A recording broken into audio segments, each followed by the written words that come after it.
You are now tuned into the sounds of Big Nate Sports Talk. It's on all the time, anytime.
Tuned in to Big Nate Sports Talk, the show that is on all the time, anytime.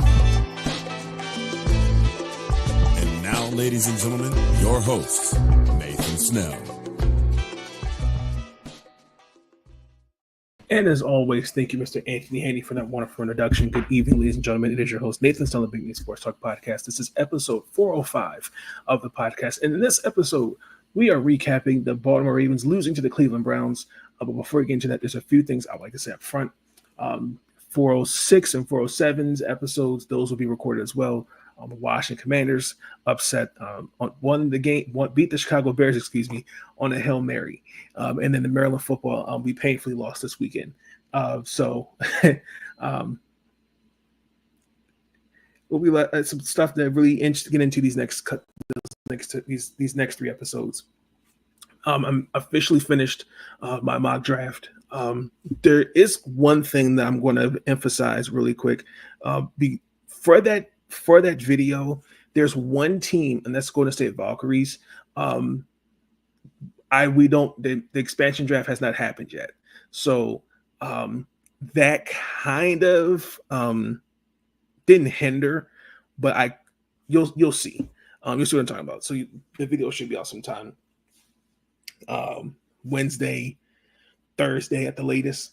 So definitely be tuned in. But continue to like, comment, and subscribe for all the future content. Excuse me, I apologize. So let's get into it. The Baltimore Ravens lost to the Cleveland Browns. The final score was 29-20. Oh my God!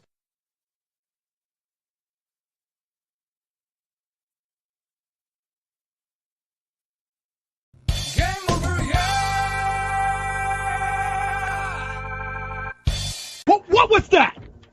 What the hell was that? I'm sorry the H words and the D words aren't appropriate over the airways, but it's going to be today. I don't know how much more of this I can take. How in God's name? When you look at the game, there's a few things. I'm going to start on the Cleveland side. I think Cleveland did all the right things to win this game. Coming into this game, they were on a 5-game losing streak. Deshaun Watson's out for the season, and Jameis Winston, who hasn't started the game since when he was in New Orleans, was given tap on the shoulder to be the starter. Their defense, I thought, was really key in their win. I think they, especially they took us off the field at times, especially the 4th and 1 Wildcat. I didn't understand that. The Charlie Kolar at behind center, I don't know what that was, but it's a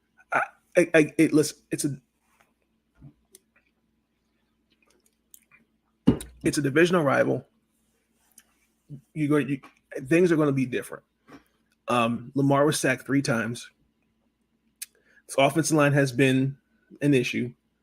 They've only had one good game. Lamar was 23 of 38. He had 2 touchdowns. I mean, Derrick Henry only had 11 carries.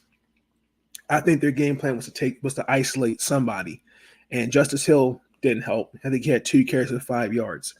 Um, I mean, I really think that their defense set the tone for what the game was going to be. They did all the right things. But the bigger, I would say, surprise, but I really shouldn't be surprised, is Jameis Winston. Jameis Winston, I believe he finished the game 27-41, threw for 334 yards, 3 touchdowns. Did every little thing I think you want your quarterback to do that. He did, though. Now, he didn't. He did fumble the ball. He was sacked twice. But there were some moments where Jameis looked like, Jameis we know when he was in Tampa Bay. But he was good, made good reads. Guys got open. He was able, I think, really to break down the defense. I think he did all the right things. I question, and I'll mention this a little bit when we talk on the Ravens side, but he did what you expected the guy to do. Cedric Tillman had 2 touchdowns, and especially the game-winning touchdown. Jerry Jeudy had 79 yards receiving. I think Njoku had a touchdown. So, I mean, everywhere you looked, and I mean, they just touched the ball. He got it to his playmakers. And, Dustin Hopkins had 3 critical field goals, especially that fourth quarter field goal where it was a 48. I thought he missed it, but it banged off the upright. So, credit Cleveland. You're at home. It has been rough. And I think this is kind of a spark that you needed. So Jameis looked good out there. It's nice to see that. I think of all the criticism he's gotten over his career and throughout his career, I don't fault him for how he was in Tampa. I don't think he was the problem. I think he was a part of it, but I don't think he was the whole problem. But this is good for them. But again, also to credit Cleveland's defense. That's a great defense led by Myles Garrett and Zadarius Smith. They had some injuries too. Jeremiah Okay. Thank God nothing was serious and he had to be taken to the hospital because he got his bell rung when Derek had his shoulder to the helmet out. But they were ready for us. I wouldn't say they exposed us, but I think they were ready to play. So let's talk about the Baltimore side. Derrick Henry.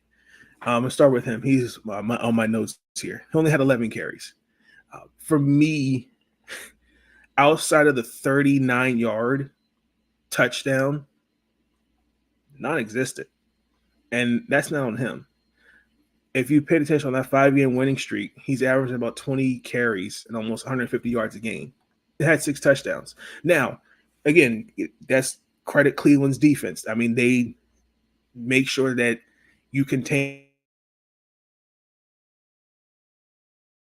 him. His style of play, I think, if you give him the ball more, I used this stat last year, and I'm going to keep kind of reminding you got everybody when the Ravens run the ball 20 or more times last year, they were 13 and something. Now I don't know what Monken was thinking. I think I don't know if it was the defense. I don't know if it was I don't know what it was, but Derrick Henry has kind of been the spark that kind of turned around from where we looked in the first 2 games. Now that's a positive for me. I mean, and it's a positive, but it's also a negative at the same time because I mean, you question the play calling, you question, especially with that defense, which transitions me into my next point. Our defense is trash. Let's just call it what it is. The Browns have had the worst offense the first 7 weeks of the season. They had failed to score 20 points. That all changed Sunday. Cleveland threw for 401 yards total. Then scored 29 points. Now, in fairness, Marlon Humphrey wasn't out there. Nate Wiggins wasn't out there. No excuse. It's next man up mentality. You know, I really, really, this, if you paid attention to the last video, I said this before, and I'm going to kind of say it again. You know, we can't, this defense has to be adjusted. Something has to be done. I really personally think it's schematics, honestly.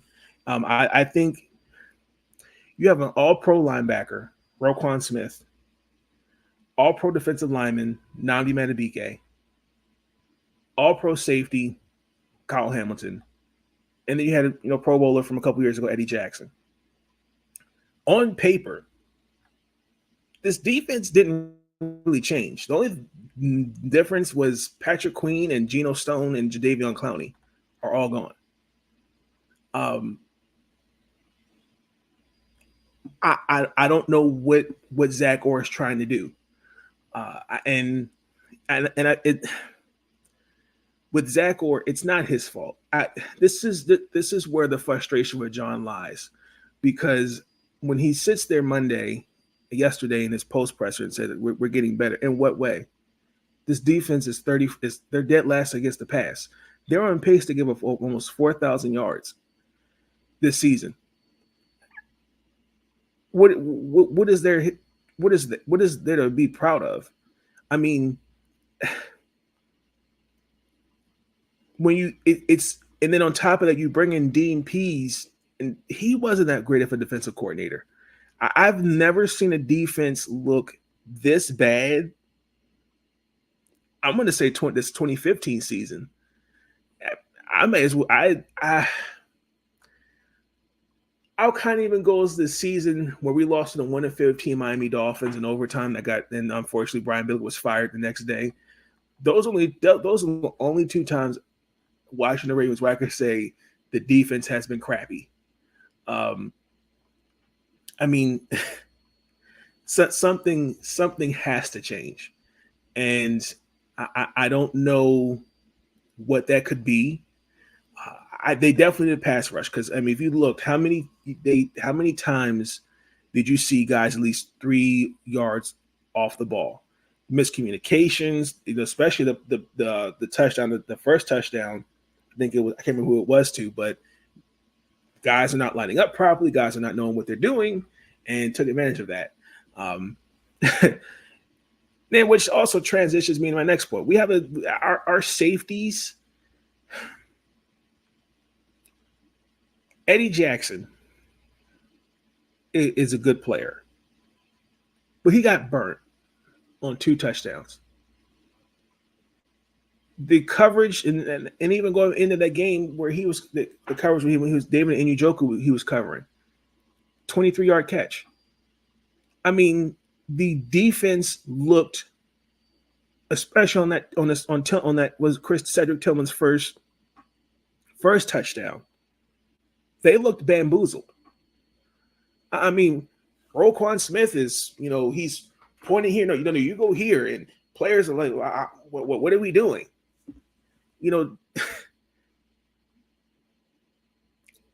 Eddie Jackson was out there because Marcus Williams was benched. Let's talk about it. So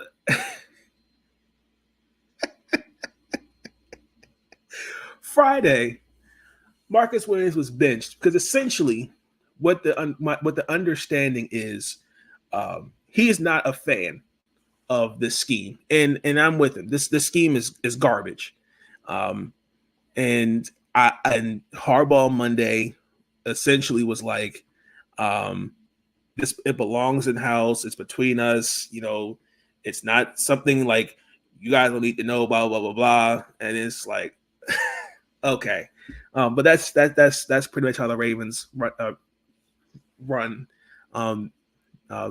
their team, especially John. That's what he is. I mean, the reporters respectfully need to really. I wish they'd pressed him a little bit more, because I just don't. My issue is in the press conference yesterday, where he goes something along the lines of Marcus is a heck of a player. How you have confidence in him, blah, blah, blah, as a person, as a pro. And I'm like, get to the point. Like, he's virtually played every snap the first 7 games. He's had 25 tackles. Again, I mean, in fairness, he's dealt with injuries. He's not been consistent. But I really think it's just the scheme. I mean, when you have to lean on, we leaned on Eddie Jackson or Darius Washington. Like, I can't defend that. Like, and on top of that too, the biggest thing I take away is guys have butterfingers. Like Kyle Hamilton, the ball was right there in his hands on that final drive. Eddie Jackson had at least 2 interceptions. I mean, that can't happen. I mean, those are plays, and yeah, you I believe you're going to make those plays, but when? And then Eddie Jackson comes out and says, we're in a funk. I don't want to hear that. I don't want to hear 8 weeks into the season you're in a funk. By now, you guys should have figured this out. I mean, how can you be in a funk? And I'm watching guys don't like. It's just either you're playing out of position or you don't know your assignment. It's something that's not there. I mean, this defense is to me that's going to hurt us down the stretch. And I said that in the Tampa Bay video when I recapped the Ravens versus Tampa Bay. This defense is going to hurt us. Pass rush is not existent. Also, too, the last drive. Why the hell are you cover zero blitzing 6 times? I want you to understand. Don't ask me a damn question. Don't ask me anything. You sound. I mean, this is some bad stuff. I don't know what I'm going to do. I don't know what I'm going to say. I don't know what I'm going to do. I don't know how much more of this I can take. I just don't know. This is ridiculous.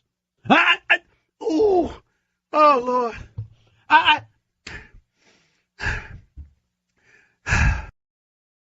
Now, and again, I question that. I don't know what you were thinking. That was giving very Wink Martindale. But it just seems like they're going away from what Mike did last year. And everyone compares Mike's first year to Zach's first year. The difference is this defense was not bad Mike's first year. It's something that's not clicking. And then my biggest concern, and it didn't click until once I kind of understood, like, wait a minute. He was given this job. John didn't interview anybody else outside the organization. You just, here, would you like the job? Like, come on. Like, we got to be better than that. But to kind of move on from that, I think we Kyle Hamilton is a great safety. I think he plays especially well in the line of scrimmage. And for me, I mean, he made the plays. Kyle Hamilton's not the issue, but the safeties we have out there, like, that's a problem. And benching Marcus Williams, I don't know what John is trying to prove with that. I mean, yes, he has a $12 million, I think it's $12 million base salary, and then his cap is like $18 million. So I don't know what else you are looking for. But I feel like, in my opinion, Marcus Williams was punished for speaking out against Zach Orr. And don't get me started on Ben Cleveland, because I think there's an agenda. My next issue was Todd Monken. Todd Monken, you just keep it simple. I thought, especially at times, I think he was doing too much. You've got, to me, when you have Derrick Henry, Lamar Jackson, and I'll even put my guy in there, Patrick Ricard, that I formation cheese is the best thing. Can I ask you a question? On the first drive, you opted to go for 4th and 1. Cool. 7-yard line. That's aggressive. I love it. Now, you took Lamar and Patrick out. Derek lines up in the Wildcat formation. Lamar is lined up as a receiver. Now, easily, he could just go right in. Blew that play up, 2-yard loss. I think everybody knew it was obvious the ball was going to be in his hands. If it was a shotgun, fake handoff, I'm run to left or right, it's a little different. Next play, 3rd and inches on the 28-yard line for Cleveland. You had Charlie Kohler line up behind center. That typical, I call it it's a quarterback sneak. Bobbled his head, tried to draw Cleveland off sides. Instead, he was supposed to for a false start. 3rd and inches became 3rd and 5. I mean, yeah, we called it, it was a touchdown 2 plays later. But I mean, again, we don't have to get that crazy with the play calling. What the hell are you doing? What the hell are you doing? I just don't understand that one. I think penalties also hurt us in the game as well. There's a couple times with the penalties, Ronnie Stanley was flagged for a false, I remember correctly. And that hurt. And that's when Justin missed the 50-yard field goal. And then that's another negative that I have is, listen, I'm not losing hope on Justin, but I'm losing confidence because inside the 50, he's struggling. And unfortunately, we kind of put him in a predicament. And the penalties for this team is something. We had 9 penalties. 7 penalties for 53 yards. And that hurt us in certain drives. And again, we started our own 20, because of penalties, especially on the kickoff return. Where there was a holding call, if I remember correctly. And no, there were 2 called.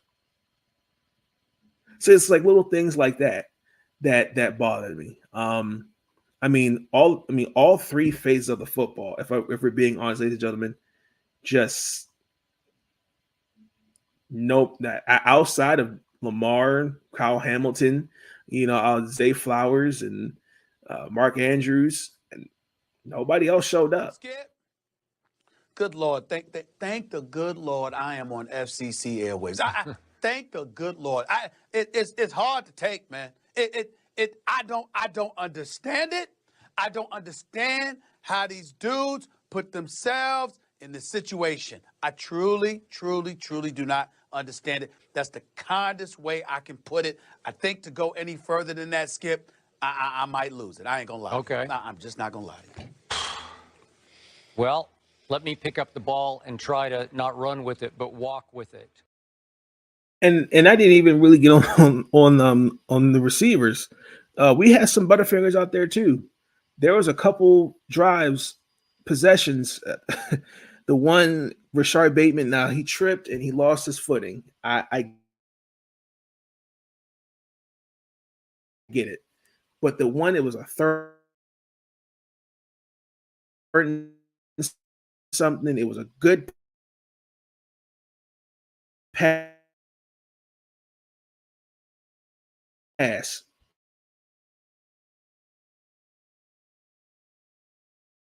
Right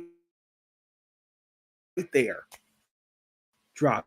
Ladies and gentlemen, we apologize for the technical difficulties, but to really sum up my final points, when it mattered, the offense at times let Lamar down. Those drops or something. I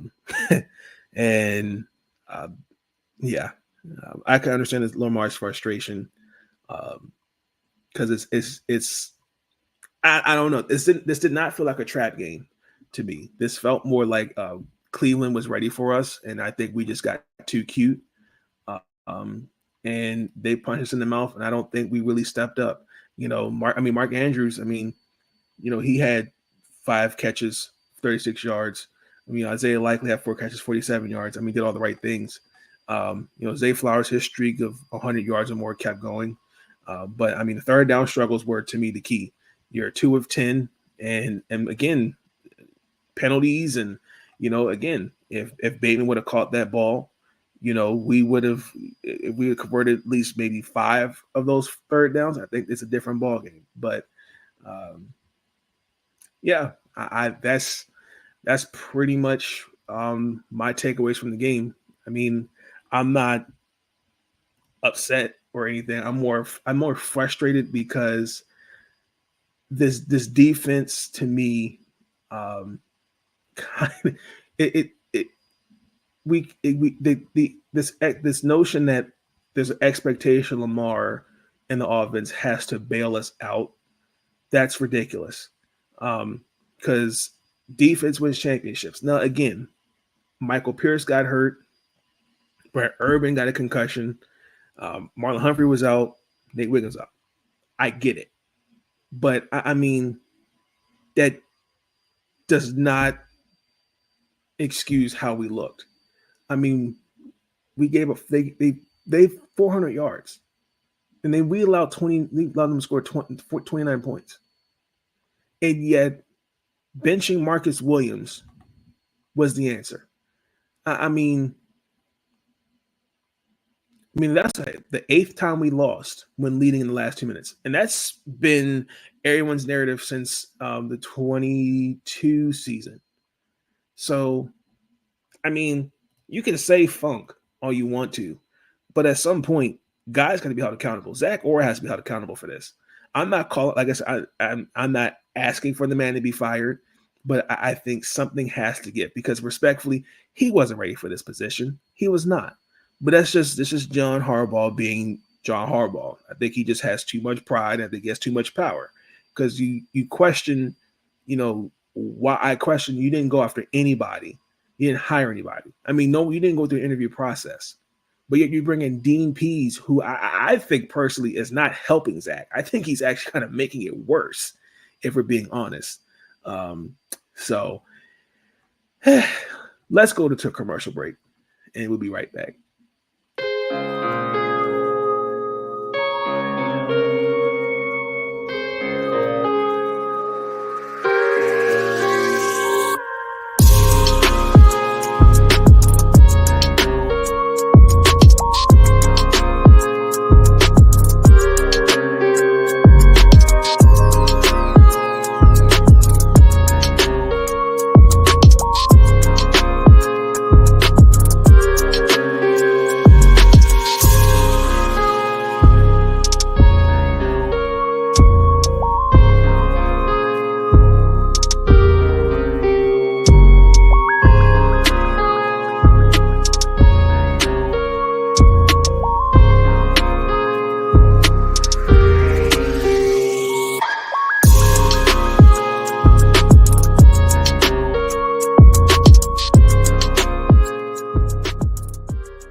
All right, and we're back. And now there was some news that occurred today that started with the Baltimore Ravens, and that is we traded for Deontay Johnson from the Carolina Panthers. We gave up a 5th-round pick for Deontay Johnson and a 6th-round pick. I think that's utterly crazy to me. I think it was like 10 spots up, so he moved up in the draft. Yeah, a 5th-round pick. That really says a lot. But look, I like the trade. This was not a priority on my list. Now, this is the second time he's been traded. Now, for me, I think what he's going to do is, he creates separation. I think this really. I think it kind of puts everybody at their natural positions. Personally, I think my biggest question is out in this offense. I think Nelson Aguilar is the odd man out. While I think Nelson Aguilar is a great receiver, I just think that I think Deontay makes some more sense. And again, I think you're going to have to figure out how can you get them involved. Now, this trade does not impact us. We do have to pay $625,000, and the Panthers will eat the rest of his will eat the rest of his money up. So, I will see how this looks. I think it's okay. I mean, now Carolina is now Adam Thielen, and now Xavier Leggett by default Thielen by default should get the number one receiver, but Xavier Leggett, he's been playing well. Jonathan Mango, and those guys, so it should be interesting to watch. But we've been hard on people. I should say people have been hard on Eric DeCosta to make a move, and he made a move, but it shouldn't stop there. I really do think that you have to make a trade deadline for something. I think you need a pass rusher, you need a corner, a safety, something. Because I think it's less than 9 days. As of about 7 days until the deadline, which is I believe the 5th. And I don't know. I mean, what we're seeing right now, this is not happening. We're expecting Kyle Van Noy. I mean, he has a team at 7. He leads a team in sacks with 7. Owe has, I think, was 4.5. I mean, that's great. But David Ojabo, where has he been? Another healthy scratch. That's the other thing I have an issue. I'm tired of us drafting guys who's had a lack of production even in college. Yannick Ngakoue was a decent signing. I mean, Trayvon Robinson is a rookie, but you need something. I mean, we said it before. He did with Marcus Peters. The first time it go back to Yannick Ngakoue, I don't think it worked the first time because I think it was just scheme for him. And then you got Roquan Smith in 2022. I said it before, and I'm gonna say it again. I think letting Patrick Queen walk, I think was going to hurt them. And now my point is proven. You got the draft capital. I think they have now 11 picks. So let's see what they do. But for now, I give the trade a B. I'm looking happy to see what he'll do. So somebody does have to come off 53-man roster because Keaton Mitchell's also due to be off the PUP list. So that's another dynamic piece you will have in that offense. But for right now, when you have an offense that features Zay Flowers, Rashard Bateman, Isaiah Likely, Mark Andrews, that spreads out the defense. And we haven't really, and I think that's something we need. We need a guy that can create separation. So you got 2 guys that can do that. So I like it. So congratulations. Welcome to Baltimore, Deontay. We're getting ready for Pittsburgh. Now we're getting ready for Denver. Excuse me. I'm not looking forward to that game. I feel like that is a trap game. We got to face Bo Nix and Sean Payton. But as of now, the Pittsburgh Steelers are now first place after beating the New York G-Men. And then Cincinnati lost to Philly, and there's Baltimore. So let's see how this will look, especially down the stretch when it comes to seeding, because this was a divisional rival, and we wet the bed. The next time we face a divisional rival is Pittsburgh, and that's until the 17th. And then they meet on the 21st, a couple days before Christmas. So it's something. But let's get into one final thought.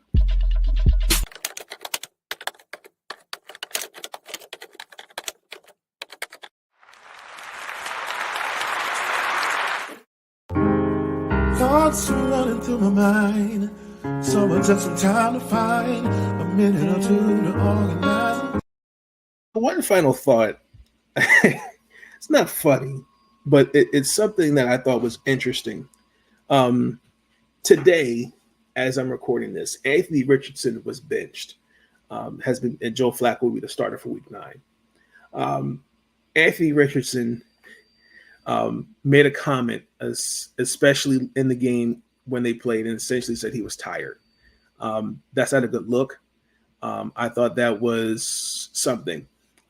They first and foremost, let me back it up. He said, I'm a verbatim, I ain't gonna lie. There's a lot of runs that I was tired. I needed a break. And it was against the Texans. Now, he had one touchdown, interception, 175 yards. He completed 31% of his passes. Wasn't a great game. Now, I think benching him is the right decision. Why? As a quarterback, and I've heard all the talking heads on TV, especially, you can't take plays off. Now, everyone said, I'd never seen anything like this. Yes, we have. Albert Haynesworth, when in Washington, when he is on the ground and literally he doesn't get up. That's quitting on your team. Now, we're sorry bringing up revisionist history, but, the one thing I think also, too, you have to understand the risks. I think Anthony was I just didn't see enough tape from him when he was at Florida. He only had 1 year, and he was a project. He's had now 2 injuries, and on top of that, too, the problem. Somebody tweeted this. His name is Sam Block. I want you to understand something here. Anthony Richardson is 22, benched. Bryce Young, 23, benched, even though he did play. Trey Lance, 24, benched. Justin Fields, 25, benched. Will Levis, 25, benched. Zach Wilson, 25, benched. Mac Jones, 26, benched. Kenny Pickett, 26, bench. What is the point I'm trying to make? The development of quarterbacks was his point. And that's an issue. I think we are expecting guys to come out and we're looking for the next Tom Brady, the next Peyton Manning, next Lamar Jackson, Joe Burrow. And that's a problem. The Colts, since Andrew Luck, they're not a serious franchise. He's a project. I think he's going to be a good quarterback in this league. I think if I'm being honest, when he came out the draft, he was unproven. I mean, he was 6-6 as a starter at Florida. That's not enough tape for me. And I think he was drafted too high. Indianapolis knew the risk and they still took him. Now, this is not the end of the world. I think he'll learn and grow from this. I just think it was a bad look to say, hey, I ain't gonna lie, I was doing all the running out there. You're a quarterback. Come on now. It would have been nice if you said, hey, you know what? Even if you just went man, you know what? I was a little uncomfortable. I went with the medical trainer, got back out there. I was feeling better. If you said something along the lines like that, people would be like, okay, cool. But when you just say, man, I'm tired, what kind of message does that send? And that's just that was something. So Joe Flacco, old man Flacco, will be out there starting, and that's sad because you're putting everything, all your chips in the middle of the table with Joe Flacco, and now it's almost damn near he's not a long-term answer. Let's see how long Anthony will be on the bench, and also too let him learn and grow from it. I think we're kind of, to an extent, I get everybody's point, but I mean, let's not sit here and act like we haven't seen that before. We've seen it in the NBA, we've seen it in other sports. I mean, it happens, but he'll learn and grow from it, and I think it's best that we move on. And the Colts handled it, and let's see how it looks. But Joe Flacco's out there starting Week 9. So that's going to conclude this episode of Big Nate Sports Talk Podcast. Thank you all for tuning in. Be tuned to future episodes. I'm going to go cry now because we lost. Please like, comment, and subscribe. Peace. Stay up.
And they have normalized this bullshit.